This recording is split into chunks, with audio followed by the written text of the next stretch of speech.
selamat pagi yang terhormat kepada Ibu Ratu Ayu Frimi Putri Rahmania Surzat Maza SHUMMM CHCHT dan rekan-rekan sekalian. Perkenalkan, nama saya Dina Nabila dengan NIM 6120 1230 637, kelas RA 7, jurusan Manajemen, Fakultas Ekonomi dan Bisnis, Universitas Primagraha.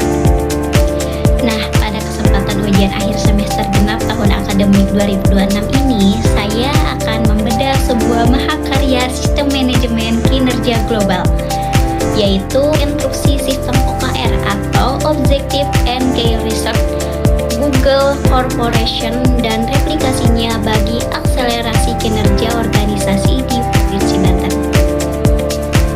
Nah, mari kita bedah bagaimana kebebasan ekstrim di Google justru melahirkan produktivitas raksasa melalui framework OKR. Nah, yang pertama kita akan membahas dulu tentang dekonstruksi OKR Google dengan 5W. Untuk memahami mengapa Google bisa memberikan fasilitas micro kitchen, lapangan olahraga, jam kerja fleksibel 3 hari seminggu, namun tetap menghasilkan profit miliaran dolar, kita harus membedahnya menggunakan formula 5W.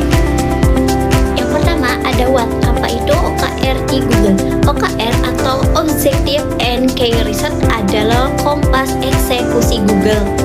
Objektif adalah where do we want to go atau tujuan kualitatif, agresif, dan menginspirasi. Sedangkan key resultnya itu adalah how do we know we are getting there, yaitu 3-5 indikator kuantitatif yang berbasis data dan dapat diukur untuk mencapai objektif tersebut. Nah, yang kedua itu ada why. Mengapa Google menggunakannya? Pasti kalian juga bertanya-tanya, kenapa Google menggunakan OKR bukan KPI? Karena teman-teman, Google itu membutuhkan agilitas atau kecepatan. Nah, OKR juga memicu pada strength goals atau tujuan yang sangat tinggi hingga tingkat keberhasilan 70% saja sudah dianggap sukses. Nah, ini juga mendorong karyawan keluar dari zona nyaman tanpa takut dihukum jika gagal dan menciptakan budaya inovasi tanpa batas. Nah, yang ketiga itu ada what. Siapa saja yang terlibat? Sistem ini diperkenalkan pertama kali oleh investor Google yang bernama John Doerr. Namun yang membuatnya naik level adalah sifatnya yang bidireksional atau dua arah, teman-teman. OKR bukan cuma didikte dari CEO atau top down, melainkan 60% OKR Google lahir dari bawah ke atas atau bottom up oleh karyawan itu sendiri. Nah, teman-teman, semua orang dari Sundar Pichai hingga software engineer magang memiliki dan bertanggung jawab atas OKR mereka. Jadi, siapa saja yang terlibat itu karyawan itu sendiri, termasuk karyawan magang. Nah, yang keempat itu ada when. Kapan OKR dievaluasi? Google menerapkan siklus kuartalnya atau triwulan dan annual atau tahunan. Setiap kuartal OKR ditinjau secara transparan. Jadi teman-teman, evaluasi OKR itu dilaksanakan dalam 3 bulan sekali atau 1 tahun sekali. Nah, keunikan Google adalah OKR ini split from compensation, artinya OKR tidak langsung menentukan bonus uang, sehingga karyawan berani mengambil resiko besar tanpa takut gajinya dipotong. Nah, dan yang kelima atau yang terakhir ini adalah where, di mana OKR ditempatkan atau diakses. Teman-teman, kalian bisa mengakses OKR di Google itu sendiri karena OKR ditempatkan di sebuah platform internal yang 100% transparan dan setiap karyawan bisa mencari nama rekan kerjanya, bahkan CEO, dan melihat apakah OKR mereka kuartal ini, teman-teman. Dan transparansi inilah yang membangun alignment atau penyelarasan kerja antar divisi mereka. Nah, selanjutnya saya akan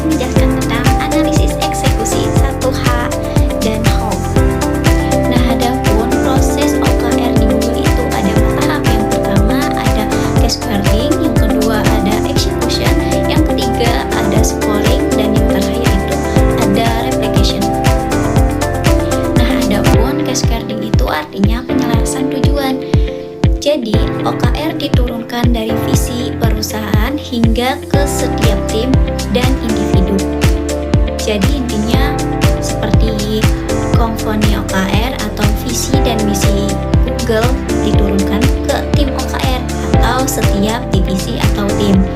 Terus diturunkan lagi ke individu OKR atau setiap karyawan. Jadi semua OKR saling terhubung dan selaras. Nah, yang poin kedua itu ada execution atau eksekusi dan fokus. Jadi tim dan individu menjalankan inisiatif untuk mencapai objektif dan key result yang telah ditetapkan. Nah, adapun prinsip eksekusi OKR di Google itu ada fokus pada hal terpenting, transparan dan terbuka, berani ambil resiko, dan kolaborasi lintas tim. Nah, poin ketiga itu ada scoring atau penilaian kuantitatif. Jadi setiap riset dinilai dengan skala 0,0 hingga 1,0 untuk mengukur seberapa jauh pencapaian terhadap target. Contohnya itu ada 1,0 berarti 100% tercapai, berarti goal tercapai penuh.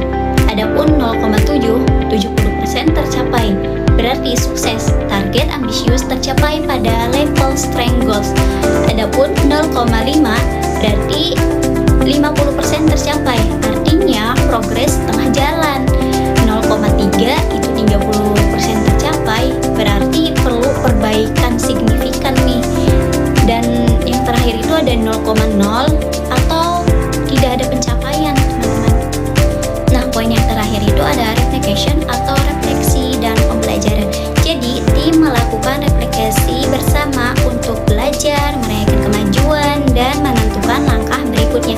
Nah, replication ini fokus pada apa yang berhasil dan perlu dilanjutkan, apa yang tidak berhasil dan mengapa, apa yang kita pelajari, dan apa prioritas kuartal berikutnya.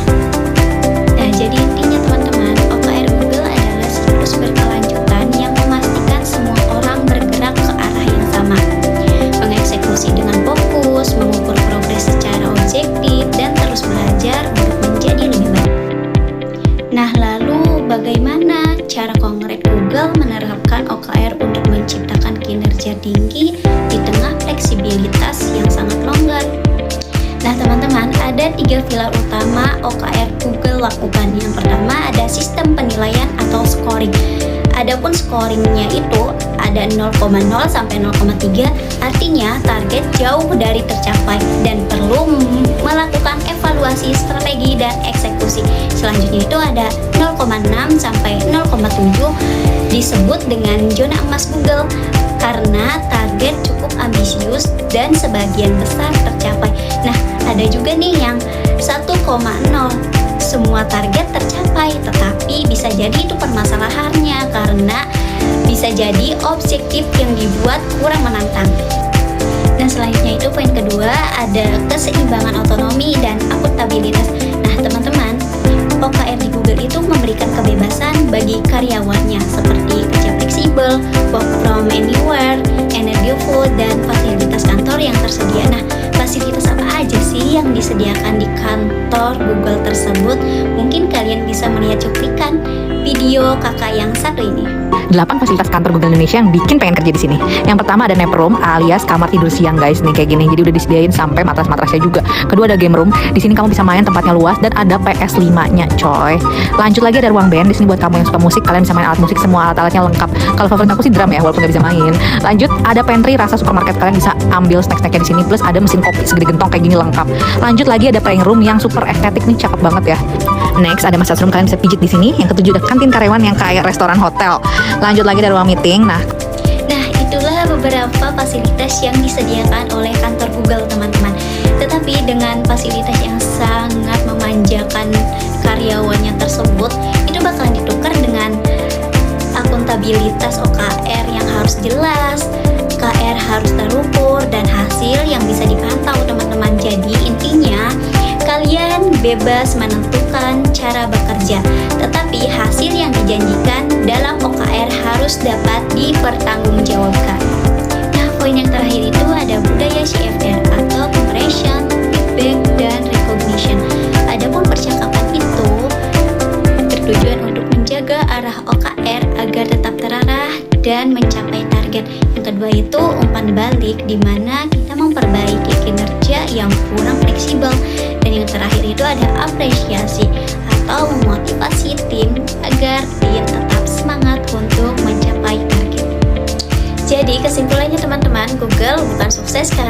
memberikan kebebasan semata, tetapi mereka menggabungkan target yang sangat jelas OKR, pengukuran yang objektif scoring, akuntabilitas tinggi, dan komunikasi berkelanjutan atau CFR. Nah, kebebasan adalah fasilitasnya, sedangkan OKR dan CFR adalah mesin yang menjaga kinerjanya tetap tinggi.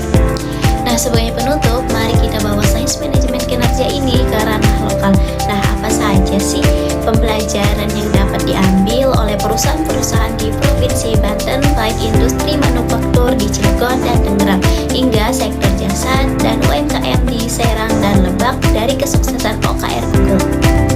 Nah, ada 3 rekomendasi strategi nih yang bisa diadopsi oleh koperasi di Banten, seperti shift dari budaya absensi ke budaya output. Banyak perusahaan di Banten masih mengukur kinerja dari jam datang dan jam pulang atau input. Google mengajarkan bahwa kinerja sejati diukur dari key result yang tercapai atau outputnya. Perusahaan Banten harus mulai mempercaya SDM-nya dengan memberikan fleksibilitas terukur seperti transparansi target untuk membongkar silo mentalitas, karena seringkali antar divisi di perusahaan lokal tidak tahu apa yang dikerjakan divisi lain. Dengan transparansi ala OKR ini, divisi produksi, marketing, dan HR di industri Banten dapat bergerak selaras menuju satu tujuan besar perusahaan tanpa ada ego sektoral, dan mendorong keberanian berinovasi tanpa takut menghakimi. Nah, agar SDM di Banten berkinerja tinggi, manajemen harus memberikan ruang untuk berpikir out of the box demi memajukan daya saing industri daerah di kancah nasional maupun internasional. Demikian dekonstruksi manajemen kinerja Google yang dapat saya sampaikan. Semoga analisis ini bermanfaat untuk transformasi manajemen kinerja di masa depan. Terima kasih kepada Ibu Ratu Ayu atas bimbingannya selama ini. Saya Dina Nabila, pamit undur diri. Selamat pagi.